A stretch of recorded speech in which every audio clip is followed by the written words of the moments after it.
కరీంనగర్ జిల్లా గంగాధర మండలం గర్షకుర్తి గ్రామంలో నిర్వహించిన మహాభారత ప్రవచన కార్యక్రమానికి ఇంటర్నేషనల్ వండర్ బుక్ రికార్డ్స్లో చోటు దక్కింది. ప్రవచన చక్రవర్తి శ్రీ చాగంటి కోటేశ్వరరావు ప్రియ శిష్యులు శ్రీ శ్రీనివాస భూపతి నేడు ముగించారు.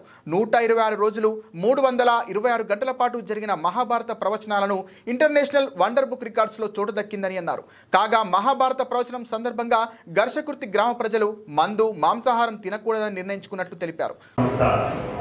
వ్యవస్థాపకుడైనటువంటి చైర్మన్ ఈరోజు శ్రీనివాస్ రెడ్డి ఉక్కూరు గారు వారు వేరే పని రీత్యా ఊరికి వెళ్ళడం వలన ఆయన ప్రతినిధిగా నేను వచ్చాను. నా పేరు ఇంజగిరి శ్రీనివాస్. తెలంగాణ శ్రీనివాసుల సేవా సంస్థ అనేది గత 2 సంవత్సరాల క్రితము ఏర్పడింది. ఈ శ్రీనివాసుల సేవా సంస్థ ద్వారా సమాజ సేవ కోసం, ధర్మం కోసం, సనాతన ధర్మం కోసం నిలబడేటటువంటి హిందూ సాంప్రదాయాలను గౌరవిస్తూ మన తెలంగాణ శ్రీనివాసుల సేవా సంస్థ ద్వారా ప్రతి శ్రీనివాసుడు మా భూపతి శ్రీనివాస్ గారికి పాదాభివందనాలు సమర్పించుకుంటున్నాను. జై శ్రీనివాస, జై శ్రీనివాస. కలియుగ దైవమైనటువంటి ఏడుకొండలవాడ వెంకటేశ్వర స్వామి నామాలలో ఒక నామమైనటువంటి శ్రీనివాస అనే నామధేయం పెట్టుకొని శ్రీనివాసుడంటే ఇలా ఉండాలి, శ్రీనివాసుడంటే సమయపాలనకు శిష్యులాసుడు, వ్యక్తిత్వం, వినయం, విధేయత, సాంప్రదాయం, సనాతన ధర్మాన్ని నిలబెట్టడానికి కలియుగ దైవం వెంకటేశ్వర స్వామి ఈ శ్రీనివాసుని రూపంలో వచ్చి మనకు వరపుత్రునిగా గర్షకుర్తి గ్రామంలో ఒక ఆదర్శవంతమైనటువంటి జీవితాలను ప్రారంభించడానికి వచ్చినాడని మాకు కలియుగంగా ఒక దైవానుభూతి. నేను వాస్తవం ఇది 3వసారి రావడం ఈ గర్షకుర్తికి.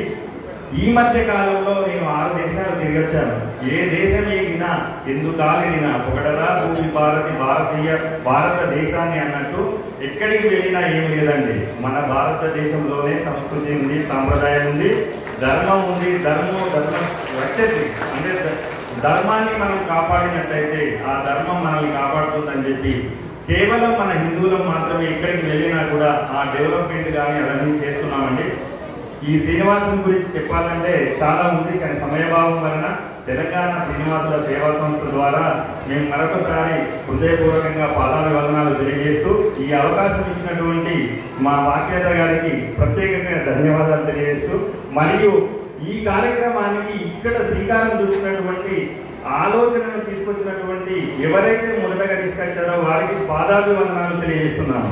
ఎందుకంటే ఆ సంకల్పం లేనిదే, ఆ ఆలోచన లేనిదే, ఆ ఆచరణ లేనిదే ఈ రోజు ఇంత విజయవంతంగా 126 రోజులు కార్యక్రమం అనేది దిగ్విజయంగా జరగదు.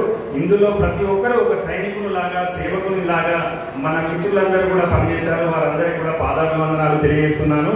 ధన్యవాదాలు. ఈ అవకాశం ఇచ్చినందుకు కృతజ్ఞతలు తెలియజేస్తున్నాను స్వామి. జై శ్రీరామ్.